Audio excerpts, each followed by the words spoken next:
Hi everyone, welcome back to my YouTube channel. അപ്പോൾ ഞാൻ ഇന്ന് സംസാരിക്കാൻ പോകുന്നത് നമ്മുടെ 5 വൈൽഡ് കാർഡ് എൻട്രിയെ കുറിച്ചാണ്. 5 പേരെ കുറിച്ചാണ് സംസാരിക്കാൻ പോകുന്നത്. എന്റെ ലാസ്റ്റ് വീഡിയോയിൽ ഞാൻ പറഞ്ഞിട്ടുണ്ടായിരുന്നു അവരെ കുറിച്ച് ഞാൻ പറയുന്നതായിരിക്കും എന്ന്. അപ്പോൾ ഇന്നലെ അവർ വന്നത് തൊട്ട് ഇന്ന് രാവിലെ, ഞായറാഴ്ച രാവിലെ വരെയുള്ള കാര്യങ്ങളായിരിക്കും സംസാരിക്കാൻ പോകുന്നത്. ഇന്ന് രാവിലെ വലിയ രീതിയിലൊന്നുമില്ല, എന്നാലും ഞാൻ പറയാം, കുറച്ച് കാര്യങ്ങളുണ്ട് പറയാൻ. അപ്പോൾ ആരൊക്കെ എന്തൊക്കെ എങ്ങനെയൊക്കെ ആർക്കെതിരെ കളിക്കും എന്നുള്ള ഫസ്റ്റ് ഇംപ്രഷൻ എന്താണ് കിട്ടിയത് അതായിരിക്കും ഞാൻ നിങ്ങളുമായിട്ട് ഡിസ്കസ് ചെയ്യാൻ പോകുന്നത്. അതിന്റെ ഫ്ലോയിൽ നമുക്ക് അങ്ങ് പറഞ്ഞു പോകാം. അപ്പോൾ നമുക്ക് ഫസ്റ്റ് ഡീറ്റെയിലിംഗിലേക്ക് പോകുന്നതിന് മുമ്പ് തന്നെ നിങ്ങൾക്ക് എന്റെ വീഡിയോ ഇഷ്ടപ്പെടുകയാണെങ്കിൽ please do like, share and subscribe. അതേപോലെ നിങ്ങളുടെ കമന്റ്സ് എല്ലാവരും ഇടുക, നിങ്ങളുടെ അഭിപ്രായങ്ങൾ കമന്റ്സ് ആയിട്ട് ഇടുക. അപ്പൊ നമുക്ക് നേരെ ഡീറ്റെയിലിംഗിലേക്ക് പോകാം. ഇന്നലെ ഡേ 27 5ാമത്തെ ആഴ്ചയായിരുന്നു. അപ്പൊ ബിഗ് ബോസ് അനൗൺസ് ചെയ്തു 5ാമത്തെ ആഴ്ച ആയതുകൊണ്ട് തന്നെ 5 കണ്ടസ്റ്റൻസിനെ, പുതിയ മത്സരാർത്ഥികളെയും കൂടി നിങ്ങൾക്കായിട്ട് തരികയാണ്. നിങ്ങൾ ഓരോരുത്തരായിട്ട് പോയിട്ട് ഓരോരുത്തരെ റിസീവ് ചെയ്യുക, കൂട്ടത്തോടെ പോകേണ്ടതെന്നാണ് ഉദ്ദേശിച്ചത്. അങ്ങനെ പോകുന്ന ആരൊക്കെയാണെന്ന് വെച്ച് കഴിഞ്ഞാൽ പരിചയമുള്ളവർ തങ്ങളിലായിരിക്കും പോവുക. അതിൽ ആകപ്പാടെ ജിഷിനും മസ്താനിയും സാബുമാനും മാത്രമേ ഉണ്ടായിരുന്നുള്ളൂ ബിഗ് ബോസ് പറഞ്ഞ ആൾക്കാർ. ബാക്കി രണ്ടുപേരേക്കും അവരായിട്ട് ചൂസ് ചെയ്തതാ പോയേക്കുന്നത്. അപ്പൊ ആരൊക്കെ വിളിച്ചോണ്ട് വന്നു നോക്കാം. ഷാനവാസ് ജിഷിൻ മോഹനെ വിളിച്ചിട്ട് വന്നത് ഭയങ്കര അടിപൊളി ഒരു എൻട്രി ആയിരുന്നു. കാരണം എന്ന് വെച്ച് കഴിഞ്ഞാൽ അവർ മറ്റേ ഫ്രണ്ട്സ് അല്ലേ, ഭയങ്കര ഫ്രണ്ട്സ് ആണ്.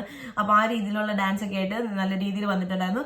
അതേപോലെ ഈ വരുന്നവർക്കെല്ലാം ആരാണോ വിളിച്ചോണ്ട് വരുന്നത് അവർ വീട് പരിചയപ്പെടുത്തി കൊടുക്കുക. പിന്നെ സ്റ്റോർ റൂമിൽ നിന്ന് ഒരു ഗിഫ്റ്റ് ബിഗ് ബോസ് 5 ഗിഫ്റ്റ് വെച്ചിട്ടുണ്ടാവും. അതിൽ ഏതാണോ കൊടുക്കണമെന്ന് തോന്നുന്നത് അതെടുത്ത് കൊടുക്കാം.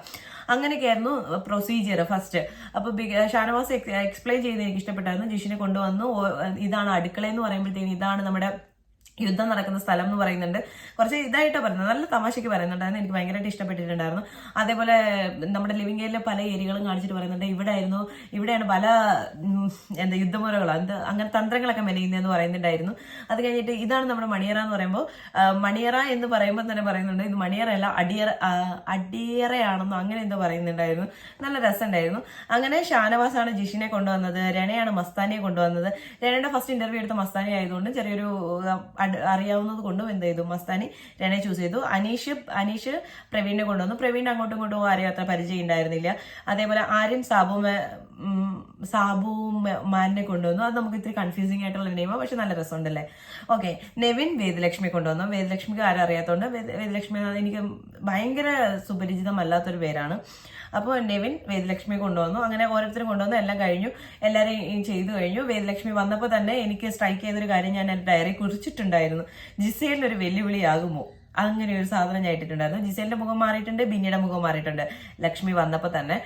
ലക്ഷ്മിയുടെ ആദ്യത്തെ ഒരു ജസ്റ്റ് ഒരു ഇൻട്രോ കൊടുക്കുന്നുണ്ട് അവർക്ക്. ഞാൻ ആർക്കിടെക്റ്റ് ആണ്, അതേപോലെ ഞാനൊരു സിനിമയിൽ അഭിനയിച്ചിട്ടുണ്ട്, ഈ മാസം റിലീസാണ് അതെന്നൊക്കെ പറഞ്ഞിട്ടൊരു ഇൻട്രോ കൊടുക്കുമ്പോൾ തന്നെ സ്ട്രോങ് ആയിട്ടുള്ള ഒരു ക്യാരക്ടറിന്റെ ഒരു വോയിസ് നമുക്ക് അവരെ റെക്കഗ്നൈസ് ചെയ്യാൻ പറ്റും.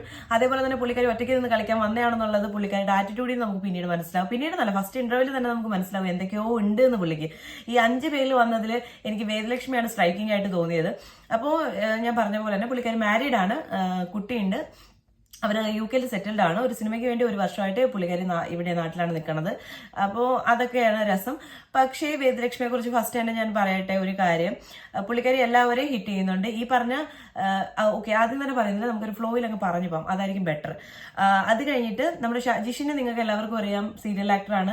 അതേപോലെ തന്നെ ഷാനവാസും അനുവും ഒക്കെ ജിഷിൻ വന്ന സമയത്ത് ഭയങ്കര എന്തൊരു ബാക്ക് ബോൺ വന്ന പോലെയാണ് നിൽക്കുന്നത്. ആരൊക്കെയോ നമ്മുടെ ഇതിലേക്ക് വന്നു എന്നുള്ള ഗ്യാങ് കളിക്കുന്നു എന്ന് പരാതി പറഞ്ഞിട്ട് ജിഷിൻ വന്നപ്പോഴത്തേക്കിന് എനിക്ക് ഒരാളും കൂടി ആയി, അതൊരു ഗ്യാങ് ആയില്ലേ അപ്പോൾ എന്ന് ചിന്തിക്കുന്നുണ്ട്. അപ്പം അങ്ങനെ ഒരു സംഭവം നടക്കുന്നുണ്ട്. ജിഷിൻ വന്നതിന് ശേഷം ഷാനവാസ് കുറച്ചും കൂടി ഒന്ന് പവർ ആയതുപോലെ എനിക്ക് ഫീൽ ചെയ്യുന്നുണ്ട്. അത് കഴിഞ്ഞതിന് ശേഷം പ്രവീൺ, അനീഷ്, ഓക്കെ. പ്രവീണിനെ കുറിച്ച് പറയുകയാണെങ്കിൽ പ്രവീൺ ഒരു ഇൻഫ്ലുവൻസർ ആണ്. നല്ല കണ്ടന്റ്സ്, ഇൻഫർമേഷണൽ കണ്ടന്റ്സ് ഷെയർ ചെയ്യുന്ന ഒരു വ്യക്തിയാണ്. അത്യാവശ്യം ഫോളോവേഴ്സ് ഉള്ള ഒരാളാണ്, മിക്കവർക്കും അറിയാമായിരിക്കും. പക്ഷെ എനിക്ക് അത്ര ഫെമിലിയർ ഫേസ് അല്ല, ഞാൻ കണ്ടിട്ടുണ്ടാവണം, പക്ഷെ മെമ്മറിയിൽ സ്ട്രൈക്ക് ചെയ്ത് നിന്നിട്ടില്ല. കാരണം ഞാൻ അങ്ങനെയുള്ള കണ്ടന്റ്സ് ഒന്നും അങ്ങനെ അധികം കാണാറില്ല, എന്റർടൈൻമെന്റ് മാത്രമേ കാണാറുള്ളൂ. ഓക്കെ, അതുകൊണ്ട് എനിക്ക് ആവശ്യമുള്ളത് മാത്രം കാണും. പുള്ളി റെയിൽവേ ഇൻഫർമേഷൻ ഒക്കെ ആണെന്ന് കൊടുക്കുന്നത്, അത് ഞാൻ എനിക്കങ്ങനെ അതിന്റെ ആവശ്യം വരാറില്ല, അപ്പൊ അത് ഞാൻ കാണാറില്ല. അപ്പോൾ വേദലക്ഷ്മിയുടെ കാര്യം പറഞ്ഞു. സാബുമാൻ പുള്ളി ഫുഡ് ബ്ലോഗറാണ്. അത്യാവശ്യം ഒരു നല്ല പ്രൊഫൈലാണ് പുള്ളിക്കുള്ളത്. കാരണം ഒരുപാട് പേര് അറിയുന്നുണ്ട്. അനുവൊക്കെ പറയുന്നുണ്ട് ഞാൻ നിങ്ങളെ ഫോളോ ചെയ്യാറുണ്ട്, ഞാൻ നിങ്ങളുടെ വീഡിയോ കണ്ടിട്ട് പലയിടത്ത് ഫുഡ് കഴിക്കാൻ പോകാറുണ്ടെന്നൊക്കെ അനു പറയുന്നുണ്ടായിരുന്നു. പ്രവീൺ, മസ്താനി നിങ്ങൾക്ക് പരിചയപ്പെടുത്തേണ്ട കാര്യമില്ല. മസ്താനി നമ്മുടെ ഇന്റർവ്യൂവർ ആണ്. ഒരുവിധം താഴെ തട്ടിയെന്ന് തൊട്ട് മേളിലേക്ക എല്ലാ ആൾക്കാരെയും പിടിച്ച് ഇന്റർവ്യൂ ചെയ്യുന്ന ഒരു വ്യക്തിയാണ് നമ്മുടെ മസ്താനി. അപ്പം മസ്താനിക്ക് എല്ലാവരെ കുറിച്ച് ഒരു ഐഡിയ ഉണ്ടാവും. ഈ പറയുന്ന രേണുവിനെ ഇന്റർവ്യൂ ചെയ്തിട്ടുണ്ടോ എന്ന് എനിക്കറിയില്ല. ചെയ്തിട്ടുണ്ടെന്നാണ് തോന്നുന്നത്. രണ ഇന്റർവ്യൂ ചെയ്തിട്ടുണ്ട്, അങ്ങനെ അപ്പാനി ശരത്തിനെ ഇന്റർവ്യൂ ചെയ്തിട്ടുണ്ട്, അവിടെ നിൽക്കുന്ന മിക്കവരും ഇന്റർവ്യൂ ചെയ്തിട്ടുണ്ട്. അപ്പോൾ അങ്ങനെ ഇത്രയും പേരാണ് വന്നിട്ടുള്ളത്. അപ്പോൾ നമ്മുടെ ബിഗ് ബോസ് ഇവരോട് തന്നെ പറഞ്ഞിട്ടുണ്ട്, എല്ലാവരോടും എല്ലാ പ്രാവശ്യം പറയുന്ന പോലെ തന്നെ പുറത്തെ കാര്യങ്ങൾ അകത്തേക്ക് പറയരുത്, എന്താ നടന്നത്, എപ്പിസോഡിന്റെ കാര്യങ്ങളോ ഒന്നും ഡീറ്റെയിൽസ് ഷെയർ ചെയ്യരുതെന്ന് പറഞ്ഞിട്ടുണ്ടായിരുന്നു. ഓക്കെ, അപ്പോൾ അത് അങ്ങനെ പറഞ്ഞിട്ടുണ്ടെങ്കിൽ പോലും ഇവർക്കൊരു ഫസ്റ്റ് വന്നപ്പോൾ തന്നെ ഒരു ഫസ്റ്റ് ടാസ്ക് കൊടുത്ത് എന്താണെന്ന് വെച്ച് കഴിഞ്ഞാൽ എന്താണ് പുറത്ത് നടക്കുന്നത്, അല്ലെങ്കിൽ ഗ്രൂപ്പിസത്തെ കുറിച്ച് കുറെ ചർച്ച നടക്കുന്നുണ്ടെന്നുള്ള കാര്യം ഇവരെ അറിയിക്കാൻ വേണ്ടിയിട്ട്, അതായത് ഗ്രൂപ്പിലുള്ള മറ്റു അംഗങ്ങളെ അറിയിക്കാൻ വേണ്ടിയിട്ട് നമ്മുടെ പുതിയതായിട്ട് വന്ന കണ്ടസ്റ്റൻസിനെ കൊണ്ട് തന്നെ പറയിപ്പിക്കുന്നു. അപ്പോൾ ഒരു ഐഡിയ കിട്ടുമല്ലോ, അതും ഇവരെ കൊണ്ട് തന്നെ പറയിപ്പിക്കുമ്പോൾ നല്ലൊരു ഐഡിയ കിട്ടും. അപ്പോൾ അതെങ്ങനെയാണെന്ന് വെച്ച് കഴിഞ്ഞാൽ ഗ്യാങ് കൾച്ചർ സജീവമാണെന്ന് തോന്നുന്ന, ഗ്യാങ് കൾച്ചറിൽ സജീവമാണെന്ന് തോന്നുന്ന ഒരാളും, ഇത് ഗ്യാങ് ഉണ്ടായിട്ടും അത് കണ്ടില്ല കേട്ടില്ല എന്ന് നടിച്ചു നടക്കുന്ന ഒരാളും, പിന്നെ ഗ്യാങ്ങിനല്ല, ഗ്യാങ് വന്ന് ഗ്യാങ് മാത്രമേ ഉള്ളൂ എൻ്റെ വായിൽ, അല്ലാതെ എന്താ പറയുക, ഒരു ഉപയോഗമില്ലാതെ ബിഗ് ബോസിൽ നിൽക്കുന്ന ഒരു വ്യക്തി, ഒരു ഗുണവോ ഇല്ലാത്ത വെറുതെ നിൽക്കുന്ന ഒരു കണ്ടസ്റ്റന്റും. അപ്പോൾ അങ്ങനെ പറയുമ്പോഴത്തേക്കിന് ആദ്യം വന്നത് വേദലക്ഷ്മി ആയിരുന്നു. വേദലക്ഷ്മി പറഞ്ഞത് of course Akbar, first option അക്ബറിലേക്ക് പോകുള്ളൂ. ഗ്യാങ് ഉണ്ടാക്കുന്ന അക്ബറാണ്, ഒരു ഗ്യാങ്ങിലും പെട്ടില്ല, കണ്ടില്ല കേട്ടില്ല എന്നൊക്കെ നടക്കുന്നത് ബിന്നിയാണ്, ഒരു ഗുണവും ഇല്ലാത്ത ബോറിംഗ് കണ്ടസ്റ്റന്റ് എന്ന് പറയുന്നത് ശൈത്യാണെന്ന് പറഞ്ഞിട്ടുണ്ട്. അത് കഴിഞ്ഞ് മസ്താനി പറഞ്ഞതാണ് അപ്പാനി ശരത്ത് ഗ്യാങ് ഉണ്ടാക്കുന്നത്, ആര്യൻ കണ്ടില്ല കേട്ടില്ല എന്ന് പറഞ്ഞ് നടക്കുന്നത്, രേണുസുതി ഒരു കാര്യത്തിനും ഇല്ലാത്ത. രേണുസുതിയുടെയും മസ്താനിയുടെയും ഒരു കാര്യം ഞാൻ പറയാൻ പോവാണ്. അപ്പൊ ഒരു ഫ്ലോയ്ക്ക് പറഞ്ഞു പോവാന്ന് പറഞ്ഞില്ല, അപ്പൊ നമുക്ക് ആ ഇൻസിഡൻസ് ഒന്നും മാറില്ല. അപ്പൊ രേണുസുതി ഇങ്ങനെ പറഞ്ഞപ്പോഴത്തേക്കിന് മസ്താനി ഒരു കൗണ്ടറും കൂടി അടിച്ചിട്ടുണ്ടായിരുന്നു. ഈ 72 ക്യാമറ ഉള്ളിടത്ത് ചേച്ചി എങ്ങനെ ഒരു ക്യാമറയിലും പെടാതെ ഇങ്ങനെ നടക്കുന്നു എന്നുള്ള കാര്യം, അത് രേണുവിനിട്ട് ഒരു കൊട്ടു കൊടുത്തു. രേണുവിന് അത് ഭയങ്കരമായിട്ട്, രേണുവിന് ചില കാര്യങ്ങളും രേണുവിനെ കുറ്റം പറയുമ്പോഴത്തേക്കും രേണു പെട്ടെന്നത് മൈൻഡിലേക്ക് എടുത്തു വെക്കാറുണ്ട്. അപ്പോൾ ഞാൻ ആദ്യം ഒരു തമാശയായിട്ട് കണ്ട ഒരു സാധനം പിന്നീട് ഹൗസിൽ മസ്താനി വേണം എന്ന് വെച്ചിട്ട് രേണുവിനെ ട്രിഗർ ചെയ്തിട്ടുണ്ട്. ആ ഒരു സാധനം കൂടി വന്നപ്പോഴത്തേക്കും ഞാൻ ആലോചിച്ചു, മസ്താനി എന്തിനാണ് രേണുവിനെ ഇത് ഫോക്കസ് ചെയ്യുന്നത്, അതിലും ബെറ്റർ ആയിട്ടുള്ള ആൾക്കാർ അവിടെ ഉണ്ട്. രേണുവിനെ പിടിച്ച് ഒരു ഗെയിം കളിക്കേണ്ട കാര്യമൊന്നുമില്ല. ഇനി രേണുവിനൊരു സ്ക്രീൻ സ്പേസ് മസ്താനി ഉണ്ടാക്കി കൊടുക്കാൻ വരേണ്ട കാര്യമില്ലല്ലോ, കാരണം അവിടെ മറ്റുള്ളവർക്ക് സ്പേസ് ഉണ്ടാക്കാനല്ലല്ലോ അവിടെ വന്നിരിക്കുന്നത്. മസ്താനി ഇറക്കി കാർഡും എനിക്ക് ഇഷ്ടപ്പെട്ടിട്ടുണ്ടായിരുന്നില്ല. അതാണ് ഞാൻ പറയാൻ പോകുന്നത്. അതായത് ഈ ഒരു കാര്യം, ഇത് മസ്താനി രേണുവിന്റെ പേര് പറഞ്ഞു, ഇത് മൈൻഡിൽ വെച്ചിട്ട് രേണു എന്തോ ഇത്, പിന്നെ ബിഗ് ബോസിൽ ആ ഹൗസിനുള്ളിൽ നടക്കുന്ന രീതിയും പാട്ടായി ബഹളമായി എല്ലായിടത്തും പോയി ഒച്ചെടുത്ത് സംസാരിക്കാൻ, അതായത് ഞാൻ സജീവമാണെന്ന് കാണിക്കാൻ, അത് പിന്നീട് അനുവിനോടോ രേണയോടോ നമ്മുടെ ആദില നൂറയോടൊക്കെ പറയുന്നുണ്ട്, അവള് എന്നെ മാത്രം എന്ത് ചെയ്ത് ടാർഗറ്റ് ചെയ്ത് വന്നിരിക്കുന്നതെന്ന് തോന്നുന്നു എന്ന് പറയുന്നുണ്ട്. ഞാൻ അങ്ങനെ ആക്റ്റീവ് അല്ല, ഞാൻ ക്യാമറ പെടുന്നില്ലേ എന്നുള്ള രീതിയിൽ പുള്ളിക്കാരി അത് മനസ്സിലെടുത്തിട്ടുണ്ട്.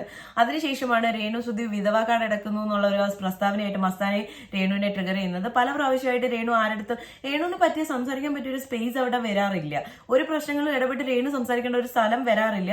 പക്ഷെ രേണു ഇതിനു മുമ്പ് ട്രിഗർ ആയിട്ടുണ്ട്. നമ്മുടെ സുധിച്ചേട്ടന്റെ കാര്യം പറഞ്ഞിട്ട് ആരോ ഇത് പറഞ്ഞപ്പോഴത്തേക്കിന്, ആരായിരുന്നു എന്ന് ഞാൻ ഓർക്കുന്നില്ല, ആ സമയത്ത് സുധിച്ചേട്ടന്റെ പേരിടരുതെന്ന് പറഞ്ഞിട്ട് രേണു ഭയങ്കരമായിട്ട് ട്രിഗർ ആയിട്ടുണ്ടായിരുന്നു. ആ സമയത്ത് ഞാൻ പലപ്പോഴും ശ്രദ്ധിച്ചിട്ടുണ്ട്, സുധിച്ചേട്ടന്റെ പേര് പറയുമ്പോഴത്തേനും രേണു ഭയങ്കരമായിട്ട് രേണുവിന്റെ ഫേസ് ഒക്കെ മാറും. എത്രയൊക്കെ ആയാലും പുള്ളിക്കാരിയുടെ ഹസ്ബൻഡ് ആയിരുന്നു, ആണ്.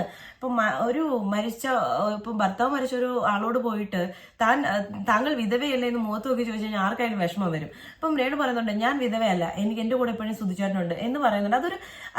അതൊരു അഭിനയമാണെന്നോ ഒന്നും എനിക്ക് തോന്നുന്നില്ല. കാരണം എത്രക്കായാലും പുള്ളി ഹസ്ബൻഡ് ആയിരുന്നു. പക്ഷെ മസ്താനി അങ്ങനെ ഒരു കാർഡെന്ന് പോലും പറയാം, വിധവാ കാർഡ് എന്നൊക്കെ പറഞ്ഞ് പ്രസംഗിക്കേണ്ട ഒരു കാര്യമില്ല. അക്ബർ ഇടയ്ക്ക് വിളിക്കുന്നുണ്ട് മസ്താനിന്ന്, അക്ബറിനും അത് പിടിച്ചിട്ടുണ്ടായിരുന്നില്ല. അത് ഒരുവിധപ്പെട്ട ആർക്കും അത് ഇഷ്ടപ്പെടത്തില്ല. എത്രയൊക്കെ ബുള്ളിങ് അനുഭവിച്ചിട്ട് വന്നൊരു വ്യക്തിയാണെങ്കിൽ പോലും ഈ ഒരു സാധനം പറഞ്ഞ് ട്രിഗർ ചെയ്യുന്നത് വളരെ മോശമായിപ്പോയി. മസ്താനി എന്തിനു ഈ രേണുവിനെ ടാർഗറ്റ് ചെയ്യുന്ന അറിയില്ല. ഈ ഒരു വഴക്കെല്ലാം കഴിഞ്ഞ ശേഷം രേണു ആദില നൂറയോട് പറയുന്നുണ്ട്, ഇപ്പോഴാണ് എനിക്ക് ഇവിടെ നിൽക്കണം എന്ന് തോന്നുന്നത്, അതായത് എനിക്ക് കൂടുതൽ എനർജി ആയിന്ന്. അപ്പോൾ ഇത് നമ്മുടെ ആദില നൂർ അവിടെ നിന്ന് ഉറക്കം വിളിച്ച് പറയുന്നുണ്ട്, മസ്താനി നീ കാരണം ഇവിടെ ചേച്ചിക്ക് ഇവിടെ നിൽക്കണം എന്നുണ്ട് എന്ന് പറയുന്നുണ്ട്. അപ്പൊ മസ്താനി പറയാം, ഇപ്പൊ എന്തായാലും ഒരു സ്ക്രീൻ സ്പേസ് ഒക്കെ കിട്ടിയില്ലേ, അതെന്താ രേണുവിന്റെ സ്ക്രീൻ സ്പേസ് ഉണ്ടാക്കാനാണോ വന്നത്, സ്വന്തമായിട്ട് സ്ക്രീൻ സ്പേസ് ഉണ്ടാക്കാനാണോ വന്നത്? അങ്ങനെയാണെങ്കിൽ ഒരിക്കലും രേണുവിനെ ടാർഗറ്റ് ചെയ്യുന്നതിനോട് എനിക്ക് യോജിപ്പില്ല. ഇതിൽ നല്ല ഗെയിം കളിക്കുന്ന ആൾക്കാർ അവിടെ ഉണ്ട്, അവരെ ടാർഗറ്റ് ചെയ്യാം, ഒക്കെ ചെയ്യാമായിരുന്നു. പക്ഷെ അതായിരുന്നു അവിടെ നടന്ന സംഭവം. അപ്പൊ മസ്താനി എന്തിനാണ് രേണുവിന്റെ ടാർഗറ്റ് ചെയ്യുന്നത്, രേണു ആണോ ഇനി അസലായിട്ടുള്ള ഒരു ടാർഗറ്റ് പുള്ളിക്കാരിയുടെ എന്ന് നമുക്കറിയില്ല. അപ്പോൾ ചിലയിടത്തൊക്കെ വന്നിട്ട് ചില കാര്യങ്ങളിലൊക്കെ ഇങ്ങനെ സംസാരിക്കുന്നുണ്ട് മസ്താനി. സംസം അല്ല കേട്ടോ, മസ്താനിയുടെ സംസാരം നമുക്കിങ്ങനെ പലയിടത്തും കേൾക്കാൻ പറ്റുന്നുണ്ട്. ഒച്ചയുണ്ട്, പക്ഷെ നമ്മുടെ എന്താ പറയുക കീ എന്നുള്ള ഒച്ചയാണ് കേട്ടോ. അതും ഇനി സഹിക്കേണ്ട വരും നമ്മൾ. ഓക്കെ, സഹിക്കാൻ ഞാൻ റെഡിയാണ്, കാരണം ഞാൻ റിവ്യൂ ചെയ്യുന്നുണ്ട്. ഓഫ് കോഴ്സ് ഞാൻ കണ്ട് സഹിച്ചേ പറ്റത്തുള്ളൂ. ഓക്കെ, അത് കഴിഞ്ഞിട്ട് പ്രവീൺ പറഞ്ഞ പേരുകൾ ഏതൊക്കെയാന്ന് വെച്ച് കഴിഞ്ഞാൽ ഷാനവാസ്, ഒരു ഗ്രൂപ്പ് പൊളിക്കാൻ വേണ്ടി ഒരു ഗ്രൂപ്പ് ഉണ്ടാക്കിയ ഒരു വ്യക്തിയാണ് ഷാനവാസ്. ഒനിയിൽ ഗ്രൂപ്പുകൾ ഉണ്ട് എന്നറിഞ്ഞിട്ടും അത് കണ്ടില്ല എന്നടിക്കുന്ന വ്യക്തി. അനീഷ് ഭയങ്കര ബോറിംഗ് ആണ്, ഇതിന് പറ്റിയതല്ല എന്നുള്ളത്. അപ്പോൾ വീണ്ടും അക്ബർ ഒരു കൗണ്ടർ അടിക്കുന്നുണ്ട്. അതിന് പറ്റിയ ഒരു കൗണ്ടർ എന്താണെന്ന് വെച്ച് കഴിഞ്ഞാൽ പാല് തന്ന കൈക്ക് തന്നെ കൊത്തുകയാണല്ലോ മഹാഭാവി എന്ന് പറയുന്നുണ്ട്. കാരണം നമ്മുടെ പ്രവീണിനെ വിളിച്ചുകൊണ്ട് വന്നത് അനീഷാണല്ലോ.